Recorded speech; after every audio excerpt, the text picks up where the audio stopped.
Tangin ng rapper yan, ba't kinikilig yan? Yung kasama niya na chika kinandidiligan. Anong top 5 rapper, wala akong pinapakinggan. BF mo, nag-review ka ata sa short yan. Yayain mo sa tuka, di ako papalagin ng pusa. Sige sa'yo na yung panalo. Di ka rin ang makakasama eh. Ikaw na ang magaling, masyadong magaling. Pinakasiga ay ituloy sa loob. Ano pre, basta papo. Yung ink tubig ka na rin. Hi to all the ladies, pasensya para I'm taken. Pero pwede nyo akong ligawan. Malamang inis ka na, malamang inis na siya. Ako na pumitek, siya ang magmumukhang paa. Magmumukhang tanga. Tama lang tol pag Tangay na, paawat ka na tol. Kumalma ka na tol. Ito na ang iyong sinidiyang katol.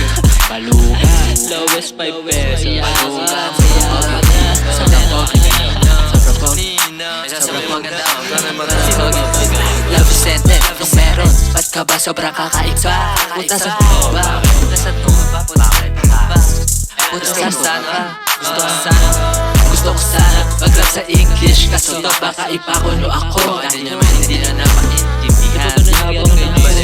Pwede ba? Sige.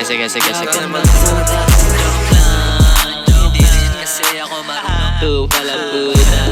Ano ba sa English yung pinaka-pogi? Basta ako yun. Shit. Tama na to. Awat na. Yabang ng puta to. Joke lang, tama na gago.